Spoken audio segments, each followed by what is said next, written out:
Halo teman-teman, selamat datang di channel Scalping Trader. Kembali saya buat list rekomendasi saham untuk teman-teman jadikan sebagai watchlist untuk trading di tanggal 16 April 2024 ya. Jadi setelah libur panjang Lebaran ya gitu teman-teman ya.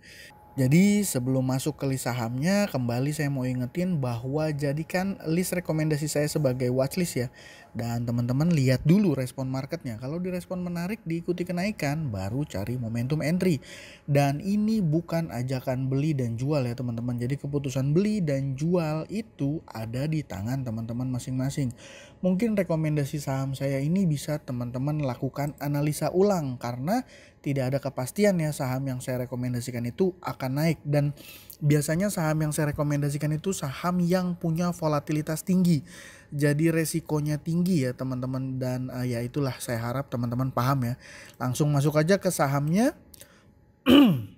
Jadi ada Cegas, PYFA, ATLA, MHKI. ATLA dan MHKI ini adalah dua saham yang akan listing di tanggal 16 ya. Ini kayaknya bakal jadi primadona, terlebih khusus saham ATLA.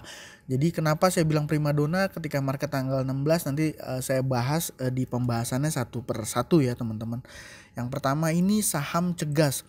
Jadi saham Cegas ini dia kemarin kena PPK ya teman-teman, kena PPK dan masuk dalam kategori full call option. Dan ya kemarin sih sempat dibuka notasinya, dan ketika dibuka 2 hari dia loncat kencang ya, langsung arah.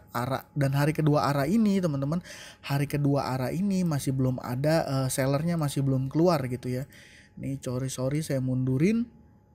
Nah, di tanggal 5 di perdagangan terakhir ya, di perdagangan terakhir sebelum libur teman-teman, dia top broker buyernya itu KI sama YJ. Ya, di sini kalau saya perhatikan XL sama CC ini, XL, CC, XC ini mostly asumsi saya adalah broker retail ya.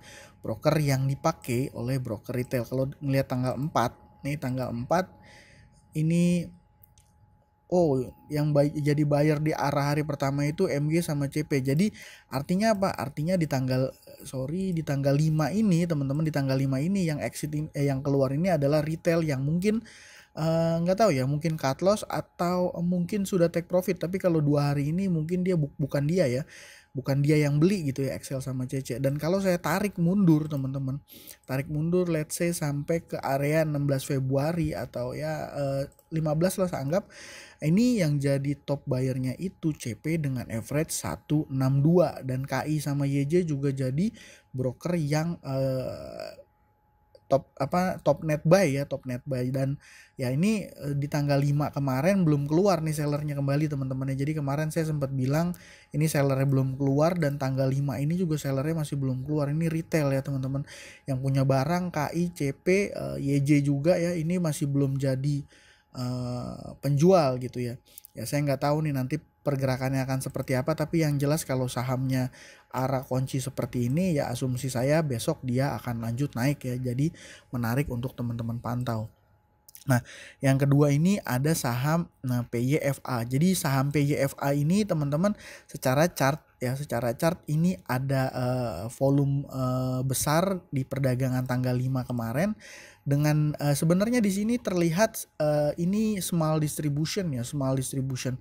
Tapi kalau saya melihat ya teman-teman, saya coba mengkombinasikan ternyata di tanggal 5 ya, kalau saya nggak salah keluar berita. Nah ini tanggal 5 ya, tanggal 5 April ini teman-teman keluar aksi informasi, aksi korporasi dari PYFA ya.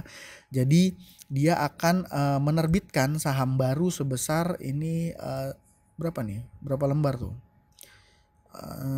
710 miliar lembar saham ya, 10 miliar lembar saham kurang lebih. Dan ada beberapa penjelasan mengenai rasio-rasio yang diinformasikan dan jadwalnya ya teman-teman, dan jadwalnya. Jadi apa korelasinya sama pergerakan saham PYFA? Asumsi saya dia naik ini kemarin naiknya tanggal 5. Jadi sesuai dengan tanggalnya mid sama tanggal pengumuman aksi korporasi ini ya. Dan apakah korelasinya positif? Ya saya rasa korelasinya positif. Kenapa? Karena harga sahamnya naik. Harga sahamnya ini naik di 1 tick di bawah arah ya, 1 tick di bawah arah. Jadi ini sih biasanya sahamnya nggak begitu liquid ya. Tapi kalau menurut saya ini menarik untuk teman-teman pantau. Dan di tanggal 5 kemarin transaksinya sampai 4,8 miliar ya. Kalau ditarik mundur ini sebenarnya sahamnya nggak liquid ya. Hanya sekitar 200 jutaan aja. Jadi ya sebenarnya mungkin akan ada lanjut naik. Jadi kalau buat teman-teman yang suka scalping atau day trade, ini akan menarik ya untuk dipantau gitu ya, karena ada sentimen aksi korporasi ini. Nah, yang ketiga teman-teman, yang ketiga ya, saya mau info bahwa ada tanggal 16 ada listing IPO saham ATLA Atla ya. Di sini di website IPO diinformasikan tanggal pencatatannya itu tanggal 16. Dan kenapa ini menarik ya, jadi si saham ATLA ini atau Atla ini dia underwriternya adalah SH Arta Sekuritas. Nah, ini langsung mengingatkan saya dengan beberapa saham yang sempat fenomenal ya di tahun 2023 ya, di sekitaran bulan Maret ya. Nah, ini underwriter juga sama, SH, dan sahamnya ini Sage. Satu lagi SH, sahamnya itu STRK. Jadi kalau teman-teman yang udah trading dari lama harusnya masih ingat memori-memori mengenai pergerakan saham Sage juga saham STRK. Dua saham ini SH join sebagai salah satu underwriter ya, dan dia punya waran jumbo ya teman-teman. Sage juga sama, tapi dia nggak sebanyak itu ya. Dia 4 lembar saham dapat 5 waran ya. Ini sama karakternya, dia bagi-bagi waran besar. Dan ya waktu listing ya teman-teman, ini kita lihat aja STRK induk sampai 3 kali arah ya. Ya 4 kali arah. Dan si warannya ini sempat dikerek sampai high-nya itu di 76. Wah, ini yang beli di area 76 ini agak pasti waduh, kalau belinya banyak ya ngeri juga lah ya. Intinya apa? Intinya saya yakin di saham ATLA ini akan mengundang para trader-trader profesional ya, single big player yang akan main di saham ATLA dan juga waran ATLA ya. Jadi saya rasa dia dejavu saham Sage dan juga STRK. Tapi teman-teman ingat, ini hanya ambil momentum jangka pendek. Kenapa saya bilang ambil momentum jangka pendek? Karena pada akhirnya saham dua saham yang saya contohkan di underwriter ituin oleh si SH tadi ya, endingnya kurang oke ya. Nah, ini STRK, yang ini Sage. Nah ya, sama ya, punya kemiripan kan. Nah, jadi itu ya teman-teman, paling menurut saya itu alasan kenapa saham ATLA itu menarik. Yang selanjutnya itu adalah saham MHKI. MHKI ini underwriternya sama ini ya, Hexaquarindo, sama seperti saham PTPS. Dan kalau saya coba analisa sepintas aja teman-teman, underwriternya ini punya karakter yang agak beda ya. Agak beda kenapa? Karena kadang dia malah turunin dulu harga sahamnya ya. Karena yang paling saya ingat itu PTPS, karena PTPS ini terakhir ini PTSP ya, sorry, PTPS.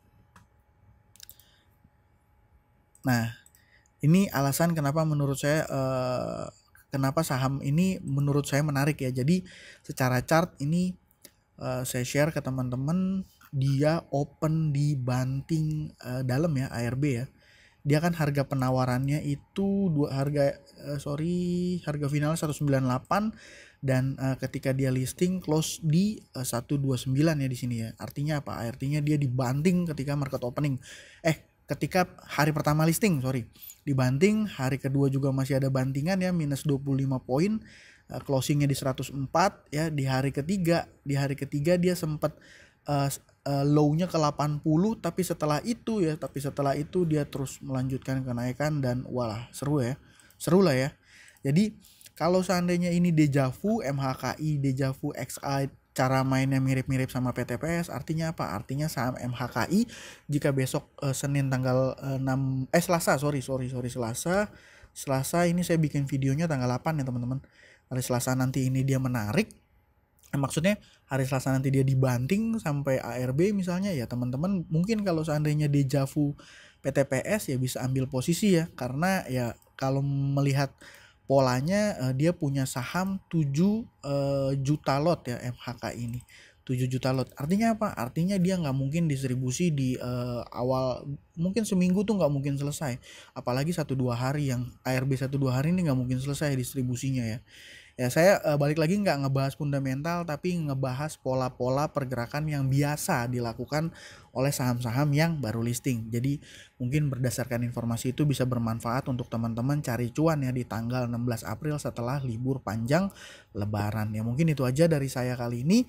Terima kasih buat teman-teman yang sudah menonton ya. Mudah-mudahan yang mudik hati-hati di jalan, selamat berlebaran, selamat bertemu dengan keluarga di kampung halaman. Semoga pada saat balik nanti kita bisa dulang cuan lagi gitu ya setelah libur panjang. Itu aja dari saya, terima kasih buat teman-teman yang sudah menonton.